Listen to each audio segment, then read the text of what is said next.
मैं ईश्वर सिंह और हम पढ़ रहे हैं आधुनिक भारत। आधुनिक भारत के अंतर्गत हमारा जो टॉपिक चल रहा है वो चल रहा है ब्रिटिश शासन का भारतीय अर्थव्यवस्था पर प्रभाव।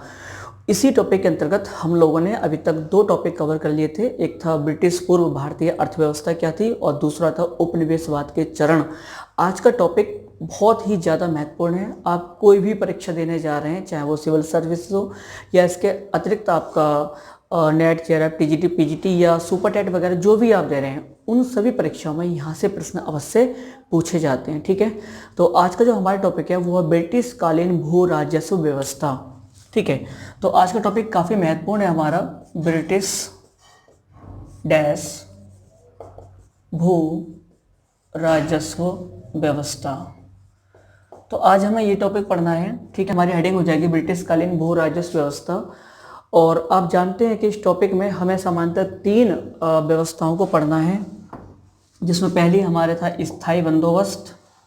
स्थायी बंदोबस्त। दूसरा जो था हमारा वो है आपका रैयतवाड़ी, रैयतवाड़ी व्यवस्था, रैयतवाड़ी व्यवस्था। और तीसरा जो है हमारा इसमें वो है आपका महालवाड़ी व्यवस्था, महालवाड़ी व्यवस्था। ठीक है, तो कुल मिला के इस टॉपिक को हमें तीन भागों में पढ़ना है और जो हमें शुरुआत करनी है वो करनी है आपका स्थायी बंदोबस्त से, या कह सकते हैं परमानेंट सेटलमेंट। ठीक है, तो यानी कि हमें ब्रिटिश कालीन रेवेन्यू सिस्टम को समझना है और उसे हम तीन भागों में पढ़ेंगे, permanent settlement, ryotwari system and Mahalwari system. ठीक है, तो शुरुआत करते हैं हम यहाँ से स्थायी बंदोबस्त से। तो आप लोगों की पहली हेडिंग जो हो जाएगी इसमें वो सबसे पहले हो जाएगा स्थायी बंदोबस्त। तो आप हेडिंग डालेंगे स्थायी बंदोबस्त या परमानेंट सेटलमेंट, स्थायी बंदोबस्त। ठीक है, हमें इस टॉपिक को समझना है। तो इस टॉपिक को समझने के लिए मैं इसको सामान्यतः, मतलब ये किसी बुक में नहीं है, मैंने समझाने की दृष्टि से अपने आप से इसको तीन भागों में डिवाइड किया है। ठीक है, पहला जो हम पढ़ेंगे वो पढ़ेंगे वॉरेन हेस्टिंग्स। ये जानते हो वॉरेन हेस्टिंग्स 1772 में था। तो वॉरेन हेस्टिंग्स के भू राजस्व कार्य है, या आप इसको पूरा बड़ा लिखना चाहो तो लिख सकते हैं वॉरेन हेस्टिंग्स के भू राजस्व संबंधी कार्य। दूसरा जो हम इसमें टॉपिक रहेगा हमारा कॉर्नवालिस के भू राजस्व संबंधी कार्य। और तीसरा रहेगा हमारा एक बार फिर से स्थायी बंदोबस्त। यहाँ स्थायी बंदोबस्त आपकी मेजर हेडिंग है और यहाँ पर स्थायी बंदोबस्त समझ लीजिए आपकी सब हेडिंग है। सब हेडिंग समझते हैं ना आप। इसको तीन भागों में इसलिए डिवाइड किया है कि हम सीधे स्थायी बंदोबस्त को पढ़ने से पहले उन चीज़ों को समझ लें कि स्थायी बंदोबस्त तक हम यहाँ पर पहुँचे कैसे। मतलब अंग्रेजों ने जिस स्थायी बंदोबस्त का विकास किया था, जो व्यवस्था अपनाई थी, क्या वो एकदम अचानक से आते ही उन लोगों ने शुरुआत कर दी, है ना? तो ऐसा था नहीं। तो कुछ वॉरेन हेस्टिंग्स ने ऐसे कार्य किए थे, उसके बाद कुछ कॉर्नवालिस ने ऐसे कार्य किए थे, और जिसके पश्चात ये स्थायी बंदोबस्त जो था, जो सिस्टम था, वो हमारे सामने निकल करके आया था। ठीक है, तभी हम स्थायी बंदोबस्त को बेहतर तरीके से समझ पाएंगे जब हम इसकी जो आधार है, इसका बेसिक है, उसको समझ लेंगे। ठीक है, तो तीन भागों में डिवाइड किया है, वॉरेन हेस्टिंग्स, कॉर्नवालिस और स्थायी बंदोबस्त। तो सबसे पहले हम शुरुआत करेंगे आपके किससे, वॉरेन हेस्टिंग्स से, या वॉरेन हेस्टिंग्स के राजस्व संबंधी जो कार्य थे उनसे हम शुरुआत करने जा रहे हैं। ठीक है, तो हेडिंग चाहे तो आप डाल सकते हैं दोबारा से फिर एक बार, ये ना डालें तो पैराग्राफ में बना के लिख दीजिएगा। ये हेडिंग डालें तो हेडिंग डाल लीजिए, बेहतर रहेगा, है ना। वॉरेन हेस्टिंग्स के भू राजस्व संबंधी कार्य। ठीक, यहां से हमें चीज़ों को समझना है, तभी हम बेहतर तरीके से स्थायी बंदोबस्त को समझ पाएंगे। तो देखो, वॉरेन हेस्टिंग्स ने जो राजस्व संबंधी कार्य किए थे, भू राजस्व संबंधी उनके रेवेन्यू से रिलेटेड के जो कार्य किए थे, वो सबसे पहले उसने शुरुआत की थी 1771 में। पहले आप समझना, फिर मैं आपको खुद अपने आप से लिखवा दूंगा, केवल आपको फिलहाल अभी समझना है, बाकी मैं खुद रिटर्न करवाऊंगा। ठीक है, तो 1771 में वॉरेन हेस्टिंग्स ने दो कार्य किए थे। एक तो उसने क्या करा था, राजस्व परिषद की स्थापना की थी। राजस्व परिषद या रेवेन्यू काउंसिल कह सकते हैं आप। और दूसरा इसने एक नियंत्रण समिति की स्थापना की थी या कंट्रोलिंग कमेटी कह सकते हैं, नियंत्रण समिति। ठीक है, इन दोनों की स्थापना 1771 में वॉरेन हेस्टिंग्स द्वारा की गई थी और इन दोनों की स्थापना दो स्थानों पर की गई थी। एक तो आपका मुर्शिदाबाद में की गई थी और दूसरा की गई थी आपके कहाँ, पटना में। मुर्शिदाबाद कहाँ पड़ता है, वेस्ट बंगाल, ये मैं आपको पहले बता चुका हूँ। ठीक है, तो सबसे पहले जो शुरुआत हुई थी इन चीज़ों को लेकर के वॉरेन हेस्टिंग्स ने 1771 से की थी। राजस्व परिषद की स्थापना की थी और दूसरा आपका नियंत्रण समिति की स्थापना की थी। कहाँ पर की थी, मुर्शिदाबाद और पटना में की थी। अब यहाँ से आपसे प्रश्न पूछेगा कि किस वर्ष वॉरेन हेस्टिंग्स ने राजस्व परिषद की स्थापना की थी। पहला प्रश्न ये बनेगा। दूसरा प्रश्न बनेगा यहाँ से कि राजस्व परिषद की स्थापना किसके द्वारा की गई थी, वॉरेन हेस्टिंग्स के द्वारा की गई थी। तीसरा प्रश्न जो बनेगा वो ये बनेगा कि वॉरेन हेस्टिंग्स के द्वारा निम्नलिखित में से किन स्थानों पर राजस्व परिषद की स्थापना की गई थी। तो मुर्शिदाबाद और पटना की, इन दो जगह की स्थापना की गई थी। नियंत्रण समिति को इतना नहीं पूछता है जितना आपका राजस्व परिषद को पूछता है। क्लियर। दूसरी बात समझना चाहो तो आप इसको यहाँ पर लिख लो। 1771 में वॉरेन हेस्टिंग्स के द्वारा राजस्व परिषद, रेवेन्यू काउंसिल, राजस्व परिषद तथा नियंत्रण समिति, कंट्रोल कमेटी, नियंत्रण समिति की स्थापना मुर्शिदाबाद ब्रैकेट में लिख देना वेस्ट बंगाल तथा पटना में की गई। ठीक है, अब दूसरा इसके तथ्य को समझना, वॉरेन हेस्टिंग्स के समय की ही बात करेंगे अभी हम, क्योंकि हेडिंग हमारी यही पड़ी है। बात थी 1772 की, यानी कि 1772 की बात थी। एक बदलाव किया किसने, आपका वॉरेन हेस्टिंग्स ने। ठीक है, तो 1772 में क्या क्या था, इसने क्या करा, एक सरकारी जो खजाना हो, समझते हैं आप, केंद्रीय खजाना, सेंट्रल का सरकार का जो खजाना होता है, सारा पैसा जो छुपा होता है वो, तो ये जो खजाना था वो पहले मुर्शिदाबाद में था। कहाँ था, मुर्शिदाबाद में। और इस वॉरेन हेस्टिंग्स ने इसको मुर्शिदाबाद से उठा करके खजाने को कहाँ ले आया, कलकत्ता। तो पहला प्रश्न तो आपसे यही पूछता है कि वॉरेन हेस्टिंग्स ने केंद्रीय खजाने को कहाँ से कहाँ स्थानांतरित किया था। तो मुर्शिदाबाद से कहाँ ट्रांसफर किया था उसको, कलकत्ता। यह पूछेगा किसने केंद्रीय खजाने को मुर्शिदाबाद से कलकत्ता ट्रांसफर किया था, तो वो भी किसने किया था, वॉरेन हेस्टिंग्स ने किया था। इसी के समय की बात थी, 1772 की बात थी, क्योंकि ये राजस्व संबंधी है इसलिए इसको यहाँ पर बताना जरूरी है। दूसरा बच्चा, 1772 में ही वॉरेन हेस्टिंग्स ने एक कार्य और किया था। इसने क्या करा, एक पद्धति अपनाई, मेथड, पंचशाला पद्धति। एक पंचशाला वो लाया था, पंचशाला राजस्व व्यवस्था या भू राजस्व व्यवस्था, पंचशाला भू राजस्व व्यवस्था। तो 1772 में दो कार्य किए, एक केंद्रीय खजाना जो मुर्शिदाबाद से कलकत्ता ले गया और दूसरा पंचशाला भू राजस्व व्यवस्था की शुरुआत की थी। अब ये पंचशाला भू राजस्व व्यवस्था थी की मतलब क्या थी, तो ये होता था, इसके अनुसार जो पंचशाला व्यवस्था थी ये 5 साल के लिए, है ना, किसी उस व्यक्ति को राजस्व वसूलने के अधिकार दे दिए जाते थे जो व्यक्ति अधिक से अधिक बोली लगाता था।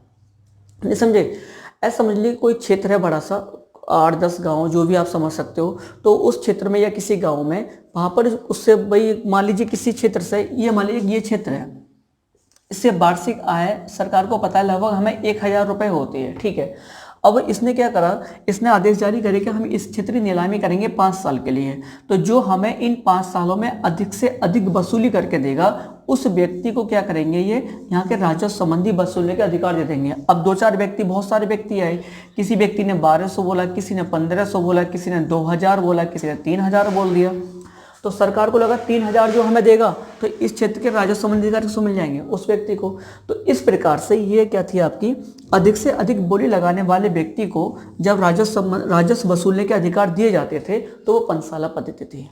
ठीक है, अब मैं इसको लिखवा दे रहा हूँ, आप लिखो। 1772 में वॉरेन हेस्टिंग्स के द्वारा केंद्रीय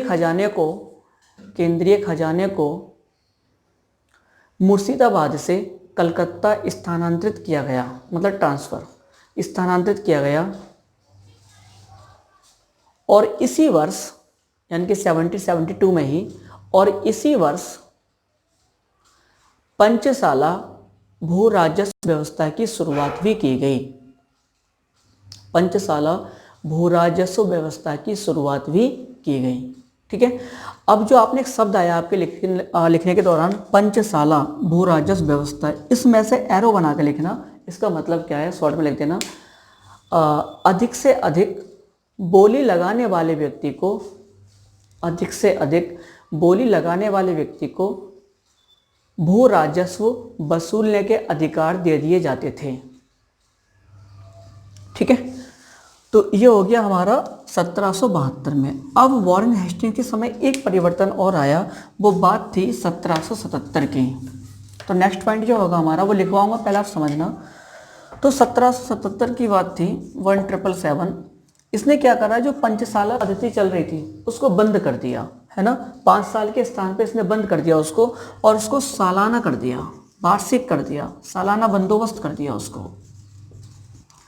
मतलब अब जो है वो 5 साल के लिए नहीं देगा, अब 1 साल के लिए देगा। तो आपसे पूछेगा वॉरेन हेस्टिंग्स ने सालाना बंदोबस्त की शुरुआत कब की थी, तो 1777 में। यह पूछेगा सालाना बंदोबस्त की शुरुआत किस बंगाल के गवर्नर जनरल ने की थी, तो वो आपका आंसर हो जाएगा वॉरेन हेस्टिंग्स। तो नेक्स्ट पॉइंट आप लिखेंगे 1777 में, 1777 में वॉरेन हेस्टिंग्स के द्वारा, वॉरेन हेस्टिंग्स के द्वारा सालाना बंदोबस्त की शुरुआत हुई। ठीक है, और किसको समाप्त कर दिया था, पंचशाला को, उसको उसने ब्रेक दे दिया, उसकी जगह इसको शुरुआत कर दिया। ठीक है, अब नेक्स्ट इसके विषय में एक पॉइंट और समझना जो महत्वपूर्ण है, और ये विभिन्न परीक्षाओं में पूछा भी गया है। बात थी 1784 की, और 1784 में एक्ट आया था, इसका नाम था पिट्स इंडिया एक्ट। क्या था, पिट्स इंडिया एक्ट। ठीक है, तो इस एक्ट के द्वारा एक बार ऑप्शनल में ये प्रश्न आया हुआ है इतिहास में, जब जो प्रीवियस आपके 2011 तक उत्तर प्रदेश में ऑप्शनल पेपर हुआ करता था इतिहास में, तब यहाँ प्रश्न पूछा गया था ये कि किस एक्ट में सर्वप्रथम स्थायी बंदोबस्त, है ना, का प्रावधान किया गया था। तो वो सबसे पहला जो एक्ट था भारत में वो 1784 का पिट्स इंडिया एक्ट था। इसी एक्ट के द्वारा भारत में पहली बार यानी कि विशेष रूप से बंगाल में स्थायी बंदोबस्त को लागू करने का प्रावधान किया गया था या उसका सुझाव दिया गया था। तो आप लिखेंगे, क्योंकि 1784 में वॉरेन हेस्टिंग्स था इसलिए उसी में लिखवा रहा हूँ, तो आप लिखेंगे 1784 के पिट्स इंडिया एक्ट के द्वारा, 1784 के पिट्स इंडिया एक्ट के द्वारा बंगाल में स्थायी बंदोबस्त का प्रावधान ऑब्लिक सुझाव दिया गया। ठीक है, तो अब आपने मेरी बात समझी, किस प्रकार से राजस्व परिषद की स्थापना हुई थी, फिर उसके लिए कंट्रोल समिति की स्थापना की गई थी, उसकी फिर आपका खजाना ला करके ट्रांसफर कर दिया गया कलकत्ता।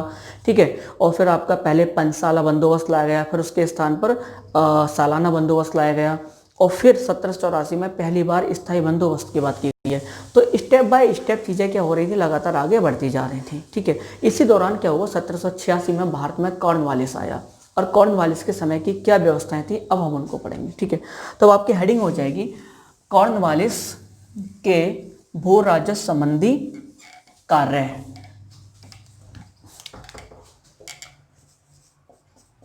कॉर्नवालिस के भू राजस्व संबंधी कार्य। ठीक है, अब हमारा ये हेडिंग हो जाएगी। अब हम इसको कॉर्नवालिस को समझेंगे, आखिरकार कॉर्नवालिस ने क्या करा था। ठीक है, तो देखो बात थी 1786 की, 1786 की। यहाँ पर समझना है आपको, क्योंकि यहाँ पर समझाने के लिए बहुत अच्छी चीज़ है। ठीक है, क्योंकि यहाँ से जो मैं आपको बताने जा रहा हूँ, यहाँ से कई बार विभिन्न परीक्षाओं में प्रश्न पूछे गए हैं। ठीक, क्योंकि मैं केवल जीएस के उद्देश्य से नहीं पढ़ा रहा हूँ, एक वैकल्पिक विषय के रूप में पढ़ा रहा हूँ। तो जो मेरे उदाहरण रहते हैं, जो मैं चीज़ आपको समझाता हूँ, वो काफ़ी डीप तक चली जाती हैं। ठीक है, तो आप भी इसके हिसाब से चीज़ों को समझना। बात थी 1786 की, कॉर्नवालिस ने एक बोर्ड की स्थापना की थी, और जिसका नाम था रेवेन्यू बोर्ड। रेवेन्यू बोर्ड, ठीक है। तो 1786 में कॉर्नवालिस एक बोर्ड की स्थापना करता है जो रेवेन्यू बोर्ड था। मैं लिखवा दूंगा, पहले समझना। इस रेवेन्यू बोर्ड का जो उद्देश्य था वो उद्देश्य ये था कि किस प्रकार से जो भू राजस्व व्यवस्था है उसको और बेहतर बनाया जा सकता है, उसको किस प्रकार से और उपयोगी बनाया जा सकता है, ये इसका उद्देश्य था। और इस रेवेन्यू बोर्ड में दो सदस्य थे। दो क्या थे इसके सदस्य थे? एक सदस्य का नाम था आपका जॉन सोर और एक सदस्य का नाम था जेम्स ग्रांट। ठीक है। और यहां से कई सारे प्रश्न बनते हैं। मैं आपको बता दूं यहां प्रश्न कैसे बनेंगे। पहला प्रश्न पूछेगा किस वर्ष रेवेन्यू बोर्ड की स्थापना हुई थी? 1786 में। फिर पूछेगा भारत में रेवेन्यू बोर्ड की स्थापना किसने की थी? कॉर्नवालिस ने। ठीक है। फिर पूछेगा जॉन सोर किस बोर्ड का सदस्य था, या जेम्स ग्रांट है ना किसका सदस्य था? तो ये भारत में जो कॉर्नवालिस का रेवेन्यू बोर्ड था उसके मेंबर थे। ठीक है। तो या फिर यहाँ से ये प्रश्न पूछता है कि कॉर्नवालिस का वित्तीय सलाहकार, फाइनेंस एडवाइजर या भू राजस्व संबंधी सलाहकार कौन था? तो यहाँ पर हमारे दो विकल्प हमारे पास बनते हैं, एक तो जॉन सोर और एक आपका जेम्स ग्रांट। ठीक है, बात समझ में आ गई। अब इन दोनों को समझना, आखिरकार इन दोनों के कार्य क्या थे। ठीक है, यहाँ पर समझने वाली बात बहुत महत्वपूर्ण है। तो देखो, जॉन सोर जो था, जब कॉर्नवालिस ने स्थायी बंदोबस्त की बात की थी, एक नई राजस्व व्यवस्था लाने की बात की थी, भू राजस्व व्यवस्था लाने की बात की थी, तो ये दोनों उसके एडवाइजर थे, सलाहकार थे उसके दोनों राजस्व के संबंध में। तो जॉन सोर ने उसको ये सलाह दी। जॉन सोर बोला सबसे पहले कि कॉर्नवालिस से कि भाई जो भूमि है, इस भूमि का जो स्वामी है, भारत में जो कृषक भूमि है उसका जो स्वामी है वो कौन है? जमींदार। कौन है? जमींदार। और जमींदार की जो जमींदार जो थे ये प्राचीन भारत से भारत में चले आ रहे थे, कोई नई व्यवस्था नहीं थी। जमींदारों को तो सदियों से भारत में राज्य रहा था। ठीक है। तो जॉन सोर का ये मानना था कि भारत में जितनी भी कृषि योग्य भूमि है उसका जो मालिक है वो किसान नहीं है, भारत सरकार, मतलब सरकार नहीं है अंग्रेजों की, है ना, कोई नहीं है, बल्कि उसका मालिक कौन है? जमींदार उस भूमि का मालिक है। दूसरी तरफ जेम्स ग्रांट का यह मानना था कि जो कृषि योग्य भूमि है उस भूमि का जो मालिक है वो सरकार है, ब्रिटिश सरकार उसकी क्या है? मालिक है। ना तो किसान उसका मालिक है, ना ही जमींदार उसका मालिक है। मालिक कौन है? सरकार। ठीक है। तो फाइनली जो कॉर्नवालिस था, कॉर्नवालिस जो बात से सहमत हुआ वो सहमत हुआ जॉन सोर की बात से। यानी कि कॉर्नवालिस ने इस तथ्य को माना कि जो भूमि है वो किसकी है? जमींदार की। और ये एक बड़ा भूल रहे हैं तो कुछ भी कह सकते हैं आप, है ना। ये आगे चल के बड़ी ही दुर्दशा कर दी थी इसने किसकी? किसानों की। ठीक है। अब यहाँ पर प्रश्न क्या पूछेगा? प्रश्न ये पूछेगा कि किसने माना या किसके अनुसार, निम्नलिखित में से किसके अनुसार भूमि का स्वामी जमींदार है? ये किसने स्वीकार किया? जॉन सोर ने। फिर पूछेगा किसके अनुसार भूमि का स्वामी सरकार है? जेम्स ग्रांट के अनुसार। तो यहाँ पर ही दोनों प्रश्न पूछे जाते हैं। तो मेरी बात समझ में आ गई होगी। 1786 में एक रेवेन्यू बोर्ड का गठन किया जाता है और उस रेवेन्यू बोर्ड का उद्देश्य क्या था? आपका भू राजस्व नीति को बेहतर तरीके से उसको मतलब अप्लाई करना, उसको और अच्छा बनाना। और उसमें दो सदस्य थे, ये दोनों मेंबर थे। इन दोनों के विचार क्या थे वो मैं आपको लिखवाता हूँ। अब आप लाइन एक नेक्स्ट पॉइंट लिखिएगा, हेडिंग है आपकी ये वाली, उसमें आपको पहला पॉइंट लिखना है। 1786 में कॉर्नवालिस के द्वारा रेवेन्यू बोर्ड की स्थापना की गई, या राजस्व बोर्ड कह सकते हो आप। रेवेन्यू बोर्ड की स्थापना की गई जिसका उद्देश्य भू राजस्व नीति को अधिक उपयोगी एवं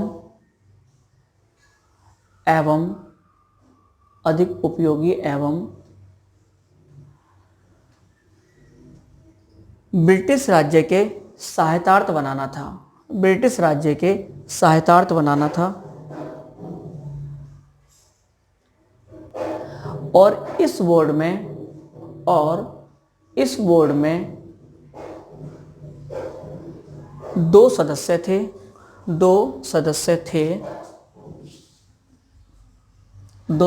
थे। ठीक है। अब जो आपने एक शब्द लिखा है यहाँ पर दो सदस्य है, ठीक है।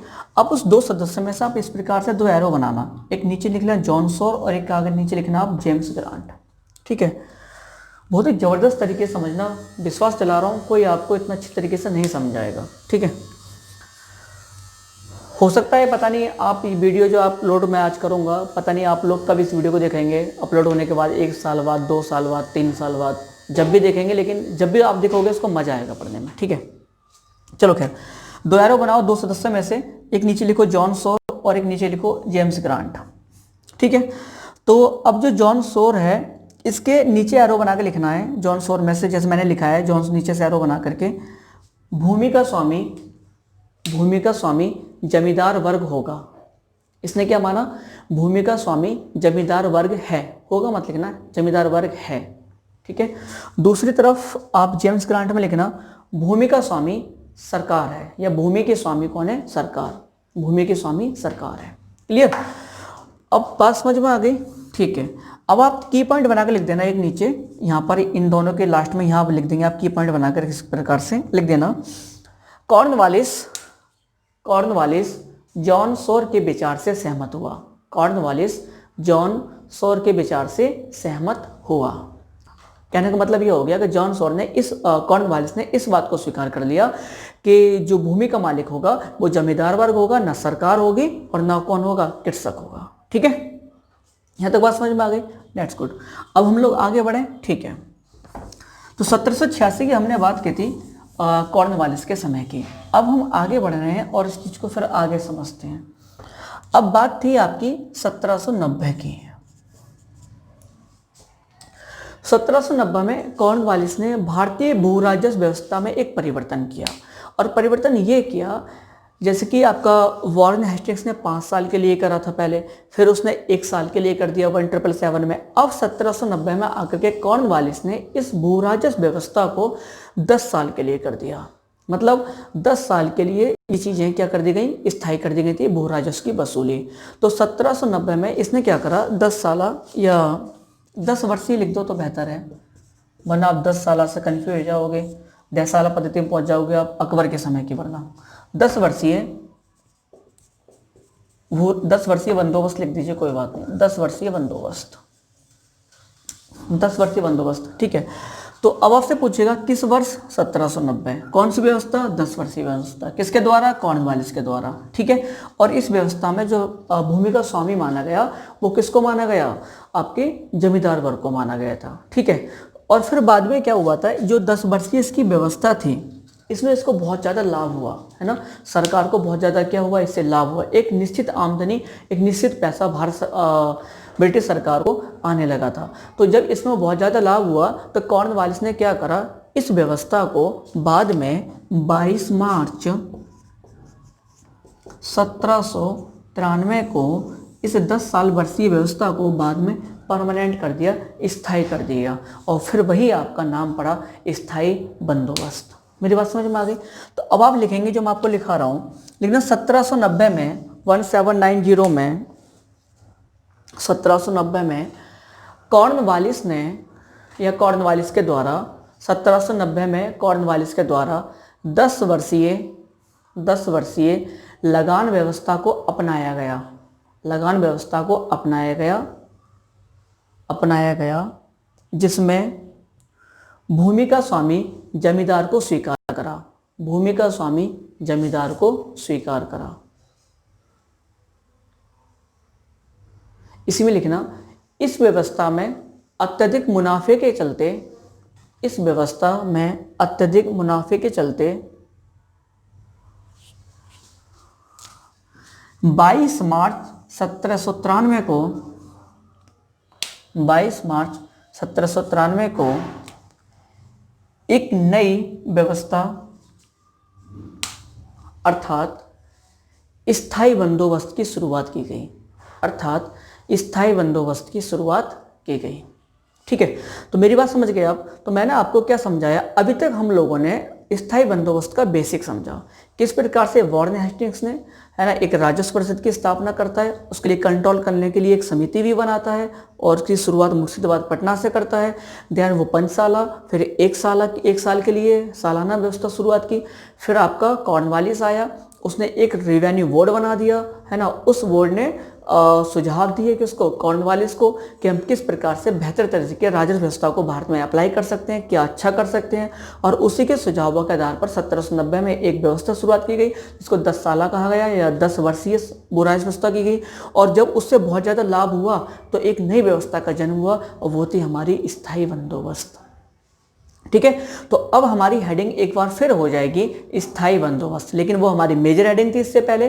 अब हमारी सब हेडिंग हो जाएगी, छोटी हेडिंग हो जाएगी स्थायी बंदोबस्त, लेकिन सारी की सारी कहानी ही छुपी है स्थायी बंदोबस्त में। तो अब आपकी तीसरी हेडिंग होगी इसमें स्थायी बंदोबस्त।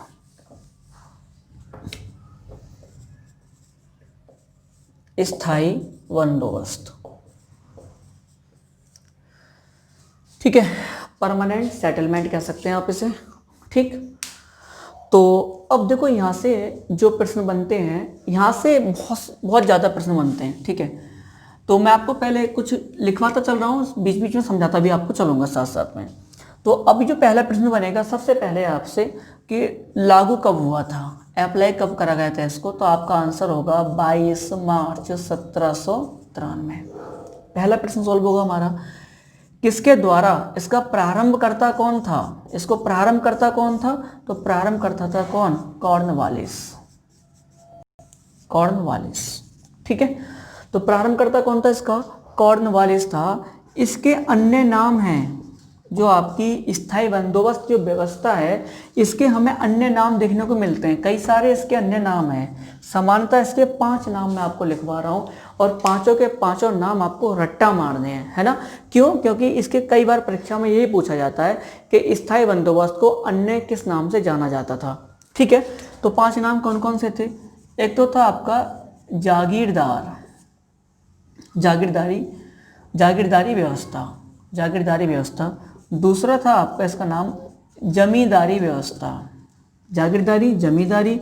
तीसरा था माल गुजारी व्यवस्था, ठीक है। और चौथा था आपका, इसका ही नाम था माल गुजारी, जागीरदारी, जमींदारी, माल गुजारी। एक था आपका बीशवेदारी व्यवस्था और एक और था इसका नाम इस्तमरारी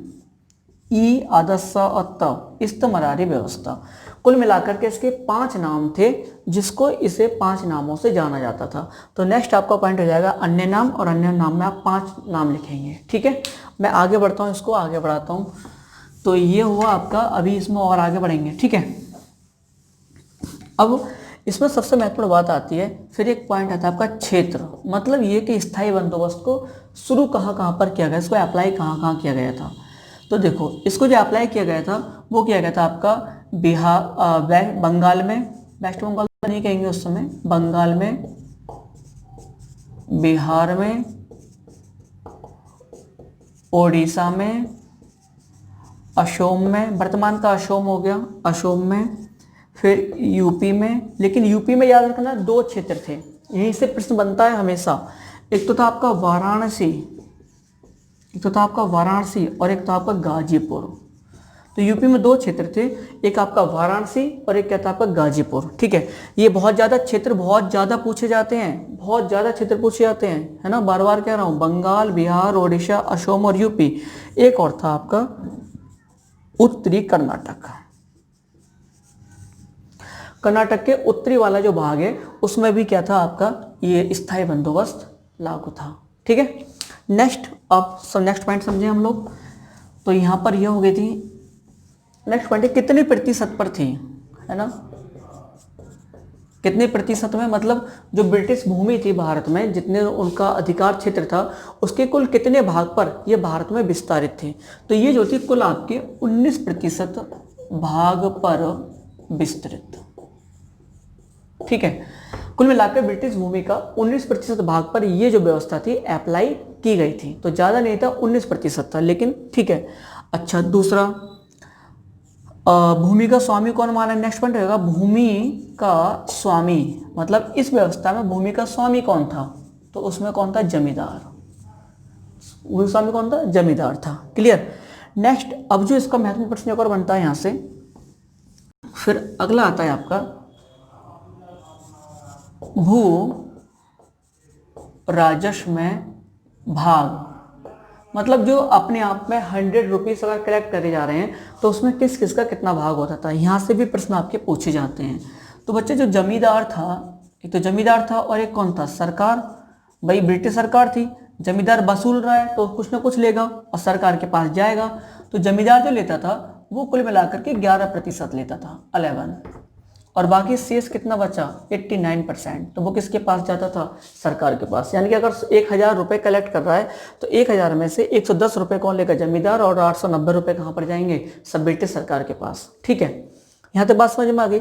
तो ये भू राजस्व हो गया, ये सब समझ में आ गई, चीज़ें यहाँ तक समझ में आ गई मेरे हिसाब से। ठीक है, अब इसकी सबसे महत्वपूर्ण बात करेंगे, चर्चा करेंगे इसके लाभ पर और इसकी कमियों पर। वहीं से हमारे दिमाग में ये टॉपिक क्लियर हो जाएगा। अभी आपके इतना समझ में नहीं आया होगा, बस आप इतना समझ पाए होंगे अभी कि स्थायी बंदोबस्त ये था, है ना। शॉर्ट में एक लाइन में कह दूं तो आपसे कि अधिक से अधिक बोली पर जो व्यक्ति लगाता था किसी क्षेत्र के, हम यहाँ से ज़्यादा लगान वसूल कर देंगे, उस व्यक्ति को लगान वसूलने के अधिकार दे दिए जाते थे। ठीक है, तो वो स्थायी बंदोबस्त, और ये परमानेंट था, ऐसा नहीं कि 1 साल 2 साल के लिए, स्थायी परमानेंट कर दिया गया। कब तक के लिए कुछ नहीं पता।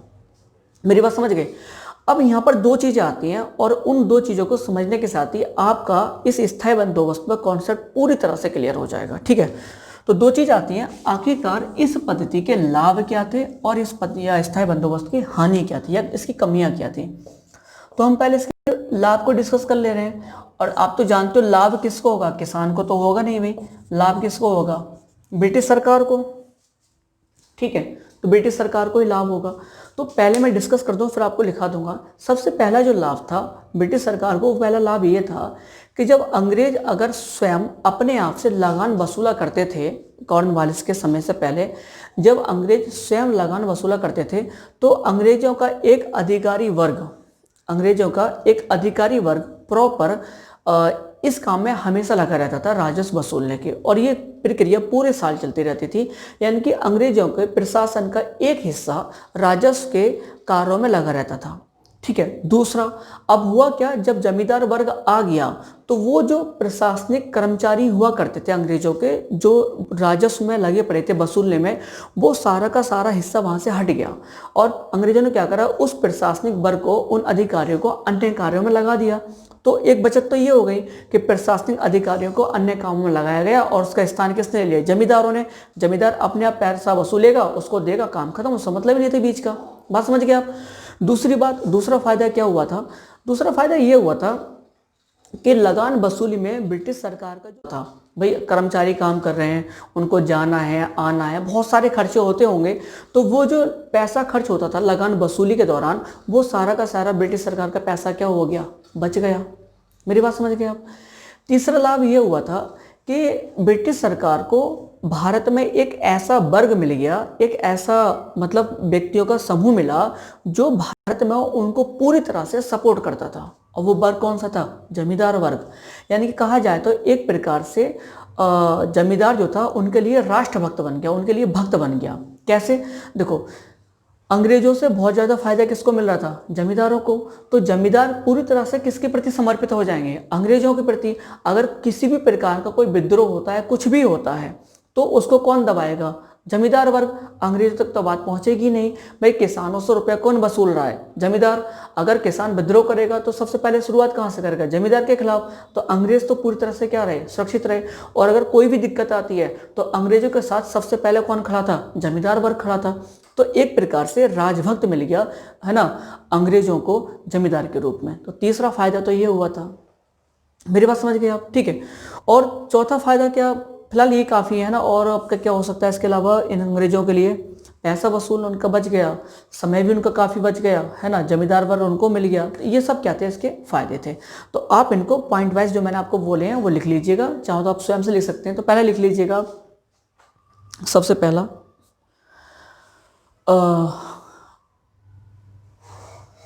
ब्रिटिश सरकार के लगान वसूली में खर्च होने वाले रुपए की बचत हुई।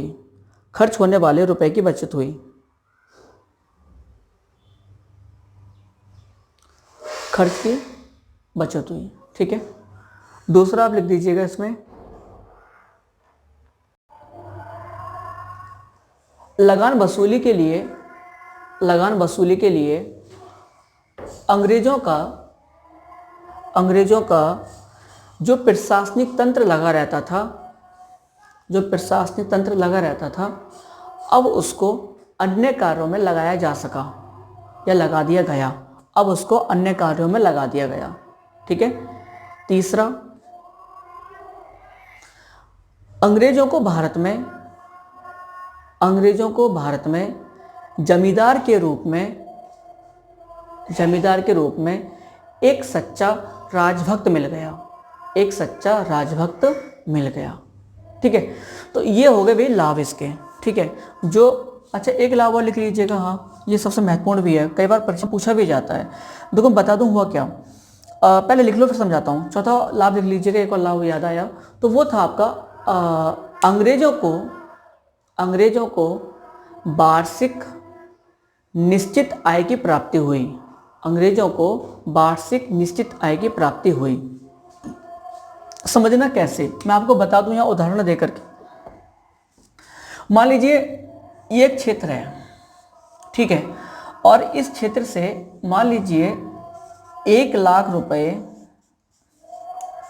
रुपए मंथली या माह में आय होती है ना। किसी व्यक्ति को किसी क्षेत्र से, या सर इसको सब छोड़ो, आपका घर है ना, और हमारे परिवार में 1,50,000 रुपए हमारी मंथली इनकम है मान लीजिए। ठीक है, किसी व्यक्ति के परिवार की मंथली इनकम कितनी है, 1,50,000 रुपए है, और वार्षिक इनकम कितनी हो गई, 18 लाख। और उसको वार्षिक इनकम कितनी हो रही है, 18 लाख।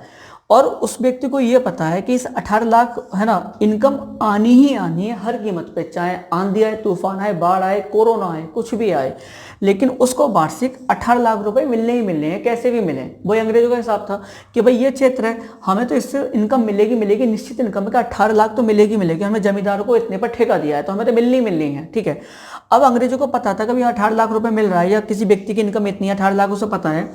अब वो 8 लाख रुपए जो है विभिन्न कार्यों में खर्च करता है। उसको ये भी पता है कि हमारा 8 लाख रुपए विभिन्न कार्यों में, घर के, परिवार के सब मामलों में 8 लाख रुपए खर्च होगा। उसके पास कितना बचा, 10 लाख।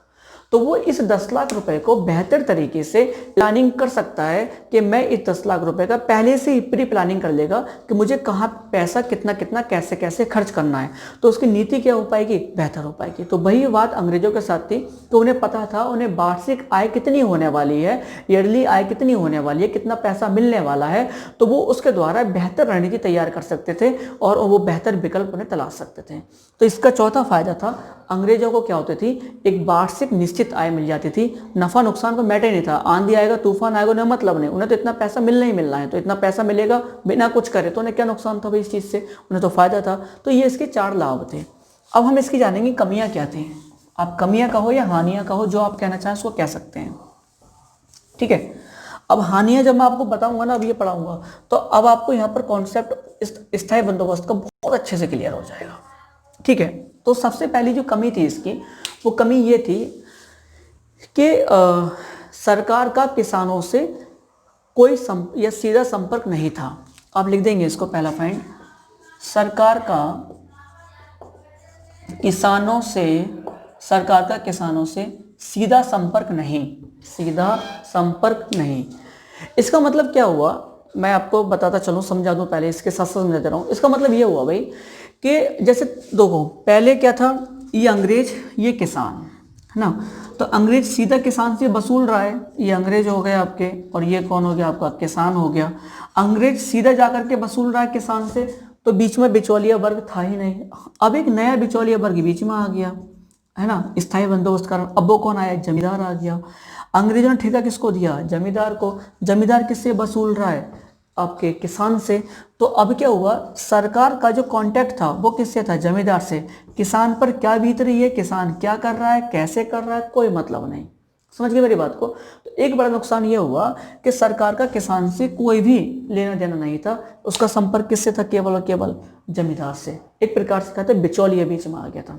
ठीक है, दूसरा लिखेंगे आप, किसानों का सेकंड जो कमी थी, किसानों का अत्यधिक शोषण हुआ। किसानों का अत्यधिक शोषण हुआ। ठीक है, इस बात को भी समझना, इसी तरह से मैं आपको समझाऊं। ये आपके अंग्रेज हो गए भाई, ये आपका कौन हो गया, बीच में जमींदार हो गया, और ये आपका किसान हुआ। ठीक है, ये तीन लोग। ठीक है, शोषण कैसे हुआ बताया मैंने आपको। एक उदाहरण देता हूं मैं आपको। जब ये स्थायी बंदोबस्त को लागू किया गया था, उस समय जो आय तय हुई थी वार्षिक 3,75,00,000 रुपए वार्षिक तय हुआ था। तो पूरा जो जमींदार वर्ग है, टोटल जितना भी 19% भाग पर लागू हुई थी, उस सब से टोटल जो इनकम होगी वो 3,75,00,000 रुपए वार्षिक इनकम होगी अंग्रेजों को। ठीक है, अब मेरी बात समझना, यहाँ पर हुआ क्या, जो जमींदार वर्ग था, ये वाला जमींदार जो मीडिएटर था, इसने क्या करा, 3,75,00,000 के स्थान पर जो इसने किसानों से पैसा उठाया, मतलब जो उगाया, उनसे जो कमाई करी, वो करी 13 करोड़ की। कितने की, 13 करोड़ की। ये आंकड़ा अपने आप में डरावना है। ठीक है, क्यों, क्योंकि जहां किसी व्यक्ति, जहां पूरे उससे 3,75,00,000 रुपए वसूले जाने थे, वहां 13 करोड़ वसूले जा रहे हैं।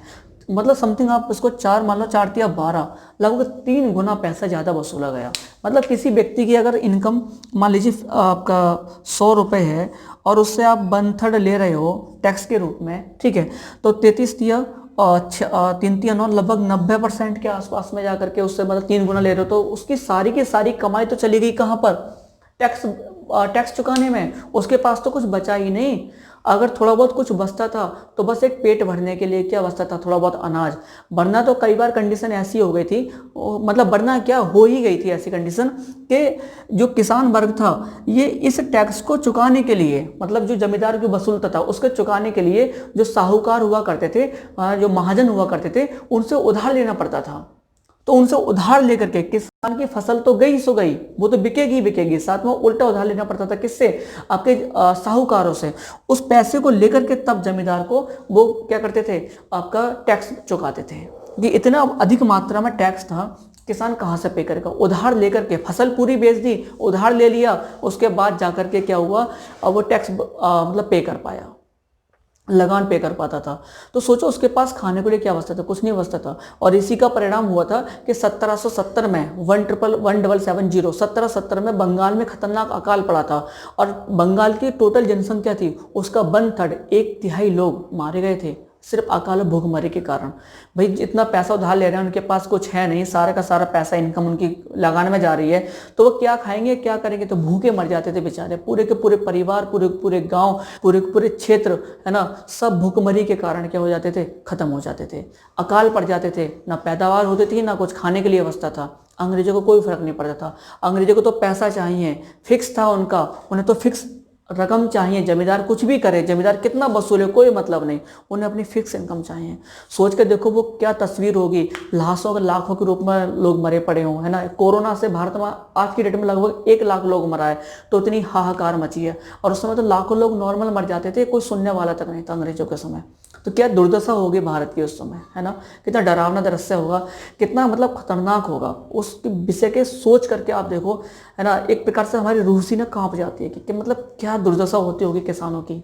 अंग्रेज कितना प्रताड़ित करते थे, है ना, भारतीय लोगों को। उस समय कितना चूसा था उनके खून को ना, अंग्रेजों ने कितना बर्बाद किया था। ठीक है, और सारा का सारा पैसा कहाँ ले जाते थे, ब्रिटेन। जब मैं आपको धन निकास सिद्धांत समझाऊंगा तब बताऊंगा कैसे भारत में लूट खसोट को और बढ़ावा दिया था। फिलहाल लौट करके आते हैं। दूसरा मैंने आपको लिखवाया था, क्या लिखवाया था, मैं खुद भूल गया अब समझाने के चक्कर में क्या लिखवाया था। ये हो गया सरकार का किसानों से कोई संपर्क नहीं। हाँ, तीसरा था किसानों का अत्यधिक शोषण। दूसरा क्या था, किसानों का अत्यधिक शोषण था। तो बहुत ज़्यादा किसानों का शोषण होता था। ठीक है, तीसरा आप लिखेंगे, सेकंड हो गया किसानों का अत्यधिक शोषण। तीसरा लिखना आप, है ना, तीसरा लिखना उप जमींदार वर्ग की उत्पत्ति। एक तीसरी बड़ी समस्या खड़ी हुई थी, उप जमींदार वर्ग की उत्पत्ति, उप जमींदार वर्ग। ठीक है, आप समझ ही रहे होगे, जैसे कि तहसीलदार आपका डीएम होता है डिस्ट्रिक्ट मजिस्ट्रेट, उसी जिलाधिकारी उसको उप जिलाधिकारी होता है। उसी प्रकार से क्या था आपका उप जमींदार का मतलब क्या है, मेरी बात समझना। ये हुआ भाई अंग्रेज, ये हुआ जमींदार, ठीक है, और ये है आपका किसान। तो अभी तक क्या था, इस व्यवस्था को, स्थायी बंदोबस्त को लागू करने से पहले समानतः 2 या 3 ही वर्ग हुआ करते थे, लेकिन अब एक उप जमींदार वर्ग का विकास और हुआ। जैसे जैसे ये व्यवस्था बढ़ी स्थायी बंदोबस्त की भारत में, वैसे वैसे उप जमींदार वर्ग का क्या हुआ, विकास हुआ। शुरुआत में स्थायी बंदोबस्त के केवल 3 वर्ग थे, अंग्रेज, जमींदार और किसान। अब एक नया वर्ग निकल के आ गया बीच में, उप जमींदार वर्ग। अब मेरी बात समझना कैसे, इसने कैसे और शोषण को बढ़ाया, ठीक है। देखो अंग्रेज किससे वसूल रहा है पैसा, जमींदार से, ठीक है। अब जमींदार ने अपनी जिम्मेदारी किसको दे दी, अपने एक गुर्गे को, जैसा आप मूवी देखो गुर्गे गुंडे होते हैं उस प्रकार से। अब ये जिम्मेदारी किसको दी, गुर्गे को दे दी अपनी, और ये गुर्गा क्या कर रहा है, किसानों से वसूल रहा है, ठीक है। पहले तो ये 2 खा रहे थे, अब खाने वाला एक बीच में और आ गया, उप जमींदार, एक नया वर्ग आ गया। अब वो भी क्या करेगा, खाएगा। भाई सीधी सी बात है, अगर यहाँ तक 1 करोड़ रुपया पहुंचना है, मैंने बताया लगभग 3-4 गुना वो वसूल रहे थे, अगर इसको 4 गुना मान लें तो ये कितना वसूल रहा है, इसको 4 करोड़ चाहिए, ये तो चाहेगा। अब भाई इसको तो कुछ मिलेगा ना मिलेगा, तो हो सकता है ये 5 करोड़ वसूलता हो। तो जहाँ ये गुना लगातार बढ़ता जा रहा है, अब अंग्रेजों तक पहुंच रहा है मात्र 1 करोड़, लेकिन भाई वसूला कितना जा रहा है किसानों से वास्तव में, 5 करोड़। तो पहले तो खा रहा था केवल ये, अब इसने अपना कार्य किसको सौंप दिया, किसी दूसरे व्यक्ति को सौंप दिया। अब वो किससे वसूलेगा, किसान से, और ये किसको देगा, जमींदार को। जमींदार किसको देगा, अंग्रेज को। तो सोचो ना आप कितना शोषण होता होगा, है ना। तो इस प्रकार से उप जमींदार वर्ग जब भारत में आया तो और भी क्या हुआ, शोषण होने लगा, ठीक है। समझ में आ गई मेरी बात। नेक्स्ट चौथा कारण समझना, कितनी हानिकारक थी ये व्यवस्था। दूरवासी जमींदार वर्ग की उत्पत्ति। दूरवासी जमींदार वर्ग, उत्पत्ति मत लिखना है ऐसे, दूरवासी जमींदार वर्ग बस लिखना, दूरवासी जमींदार वर्ग। अब दूरवासी जमींदार वर्ग का मतलब क्या है, इसको मैं समझाऊं। अब फिर यहाँ पर देखना कितना शोषण होता था किसानों का, है ना। फिर आप सोचोगे, एक आपके अंदर ना गुस्सा सा आएगा जब आप इन चीज़ों को पढ़ना, आर्थिक क्रियाकलाप को पढ़ना, अंग्रेजों को जो इन्होंने हमारे देश को नुकसान करा है, ऐसे में खून खोलने को तैयार हो जाता है, खून खोलने को मैं खोल ही जाता है ना। बड़ा गुस्सा आता है, इन लोगों ने बड़ा नाश किया है। लेकिन जब दूसरा पक्ष हम इनका देखते हैं, भारत में इनका सहयोग कहाँ तक रहा है, तो एक पक्ष वो भी होता है, वो फिर मेंस के हिसाब से कभी मैं आपको बताऊंगा चीज़ें तो समझाऊंगा। नेगेटिव पक्ष तो था, लेकिन कुछ पॉजिटिव पक्ष भी था। लेकिन वो पक्ष जो पॉजिटिव पक्ष था, क्या वो भारतीयों के हितार्थ था, नहीं, वो इनके अपने हितार्थ था। बहुत सारी बातें हैं, बड़ा मज़ेदार है ये चीज़ें समझने में, हमारे माइंड का ना पूरा खोल देते हैं दिमाग को, कहीं हाँ कहाँ समझ विकसित हुई। अभी दूरवासी आपको लग रहा है, दूर से मतलब कहीं दूर का, वासी मतलब वास करने वाला जमींदार। अब देखो ये कैसे, मान लो भाई ये वाराणसी है, यहाँ वाराणसी में जमींदारी के लिए लगान के लिए बोली लगाई गई, और किसी व्यक्ति जो रहने वाला है, मान लो मद्रास का कोई जमींदार है, उसने आकर के वाराणसी का जो राजस्व वसूली का ठेका था, है ना, जो स्थायी बंदोबस्त, उसने बोली सबसे ऊंची लगा दी, और मद्रास के व्यक्ति को क्या कर दिया गया, वाराणसी से राजस्व वसूलने का अधिकार दे दिया गया। अंग्रेजों को पैसे से मतलब था, उन्हें दुनिया से कोई मतलब नहीं। अब भाई मद्रास का व्यक्ति वाराणसी में अगर राजस्व वसूली का ठेका ले रहा है, तो सीधी सी बात है, वो तो अधिक से अधिक पैसा कमाएगा, अंग्रेजों को देगा सो देगा, उसका उद्देश्य सीधा बिजनेस है। तो वो उसे मतलब नहीं किसान मर रहा है, जी रहा है, क्या कर रहा है, उसे तो बस पैसा चाहिए, उसको पैसे के अलावा और कोई मतलब नहीं। दूसरी बात, दूसरे शहर का व्यक्ति यहाँ करके काम कर रहा है, मद्रास से व्यक्ति वाराणसी में या पश्चिम बंगाल में काम कर रहा है, तो लोकल लैंग्वेज भी यहाँ के किसान नहीं जानते होंगे उसकी, और ना ही वो लोकल लैंग्वेज किसानों की समझेगा, उनके मध्य कोई संपर्क भी नहीं हो पाएगा। बस एक ही संपर्क था, भाई पैसा दो, डंडे के बल पे दो, वरना डंडा वरना पैसा। किसान मजबूरन होकर के साहूकार से उधार लेता था, पैसा चुकाता था, उसके पास तो कुछ बचता ही नहीं था। तो अब इस प्रकार से जो दूरवासी जमींदार वर्ग था, उसने और ज़्यादा शोषण किया, और इसी दूरवासी जमींदार वर्ग के कारण उप जमींदार वर्ग का भी विकास हुआ। अब मद्रास का रहने वाला व्यक्ति वाराणसी में या बंगाल में अगर जमींदारी का ठेका लेता है, तो वो वहाँ से रोजाना आकर तो रहेगा नहीं, उसने बंगाल के व्यक्ति को अपना उप जमींदार बना दिया, वो वसूल रहा है, वो किसको सौंप रहा है, उस व्यक्ति को, और वो किसको सौंपेगा जाकर, अंग्रेजों को। तो सोचो कितना खतरनाक था, ठीक है। नेक्स्ट 4 होगा आई थिंक, 5वां कारण समझो, 5वां कारण, 5वीं इसकी कमी क्या थी, 5th नंबर पर 5 मतलब सूर्यास्त का नियम। ये बहुत ज़्यादा पूछा जाता है, सूर्यास्त का नियम क्या था। 5वीं कमी है इसकी, हानि है, सूर्यास्त का नियम। सूर्यास्त का नियम क्या था मैं आपको समझा दूं, चाहो तो आप लिख लेना। जैसा मान लीजिए आज की तिथि है, आज शायद 3 अक्टूबर है ना, 3 या 4 अक्टूबर है, जो भी है, आज शायद 4 अक्टूबर है, 4 अक्टूबर 2020। ठीक, तो मान लीजिए आज 4 अक्टूबर है और किसी मतलब जमींदार है, उस जमींदार ने जो भूमि ले रखी है उसको जो टैक्स जमा करने की लास्ट तिथि है वो 5 अक्टूबर है, 5 अक्टूबर 2020। तो डेडलाइन उसकी ये है कि 5 अक्टूबर तक उसको समय है कि जितना वो लगान की राशि है किसानों से वसूल करके अंग्रेजों को सौंप दे। अगर 5 अक्टूबर 2020 मतलब 2020 का मतलब नहीं, यहाँ पर आप अंग्रेजों के समय चले जाओ, ठीक है। अगर 5 अक्टूबर की तिथि तक, 5 अक्टूबर की तिथि के सूर्यास्त मतलब सूर्य के छिपने से पहले, सूर्य के अस्त होने से पहले अगर उस जमींदार ने अंग्रेजों को वो पैसा ला करके नहीं दिया, कलेक्ट करके नहीं दिया, तो उसकी जमींदारी जब्त कर ली जाती थी। समझ गए मेरी बात को? अगर डेडलाइन अगर आज की तिथि है तो आज की तिथि के शाम को सूर्य के अस्त होने से पहले पहले जमींदार द्वारा अंग्रेजों के पास पैसा पहुंचा दिया जाना चाहिए, अन्यथा वो सारा का सारा पैसा क्या वो उसकी जमींदारी होती उस व्यक्ति की, वो अंग्रेज द्वारा जब्त कर ली जाती थी और किसी और को नीलाम कर दी जाती थी। तो ये था सूर्यास्त का नियम। ठीक है, नेक्स्ट एक कारण और लिख देना आप इसमें लास्ट में, कमी। ये आपको सबसे ज़्यादा मेंस में लिखने में हेल्पफुल होंगी। छठा कारण क्या था इसकी, हानि से हानि की कमी क्या थी इसकी, वो ये थी कि मतलब जो भूमि का जमींदार वर्ग था उसको भूमि को बेचने का, किसी भी व्यक्ति पर रहने का, मतलब किसी व्यक्ति को छोड़ दी भूमि उस पर रहने का, या पर उसको मतलब बेचने का, उस पर रहने का, उस पर किसी व्यक्ति को दान देने का पूरा अधिकार था। मान लो भाई ये भूमि है, ठीक है, अब ये बेचारा एक किसान है, एक किसान है, इस भूमि पर लगातार खूब मन से बेचारा काम कर रहा है, सालों उसने मेहनत करी, ठीक है, फसल तैयार, सब कुछ तैयार है, ठीक है, सब कुछ तैयार है। अब जमींदार का मूड हुआ, इसका शोषण कर रहा है, जमींदार का मूड हुआ तो भी उसने क्या करा, इस वाली भूमि को किसान से छीन लिया और ये दूसरे व्यक्ति को किसी को दे दी। अब इसके पास तो जीवन का जो जीने का एक आय का स्रोत था, खाने पीने के लिए जो थी ये भूमि तो ही थी, इसके पास तो कुछ और था नहीं। उद्योग धंधे भाई धीरे धीरे आप विनाश करते जा रहे हो, मैंने उपनिवेश बात के चरण आपको बताए थे, धीरे धीरे कैसे भारतीय उद्योग धंधों का विनाश कर दिया। तो भारत में उद्योग धंधे तो बच नहीं रहे, किसानी का कार्य भी छीन लिया, तो बेचारा ये अब जो व्यक्ति है क्या करेगा, मरेगा तो और क्या करेगा, भूखा मरेगा, भूखा मरेगा, इसके पास कुछ है नहीं। जमींदार यहाँ से इसे कुछ खाने, जमीन गई दूसरे व्यक्ति के पास गई, उधार को इसे देने को तैयार है नहीं, उधार कहाँ से चुकाएगा, तो उधार भी इसे मिलेगा नहीं, तो खाएगा कैसे, तो भूखा मर जाएगा। तो इसलिए भूखे लोग मर जाते थे, पूरे के पूरे परिवार गाँव तबाह हो जाते थे भूखमरी में और अकाल में। मेरी बात समझ गए? तो जो छठा नुकसान था इसका वो यही था कि जमींदार को भूमि को बेचने अथवा किसी व्यक्ति के पास रहने या उसे दान देने का अधिकार था। अगर भूमि का स्वामी किसान होता तो ये स्थिति ना होती, उसकी भूमि अपनी, उस पर खेती करता, लगान चुकाता, मजे करता। लेकिन यहाँ तो भूमि भी उसकी अपनी नहीं है, किसान खेती कर रहा है तो ठीक है, ना करे तो लगान ना चुकाए तो भूमि छिन जाएगी, और भूमि छिन जाएगी तो क्या करेगा, मरेगा भूखा। मेरी बात समझ गए?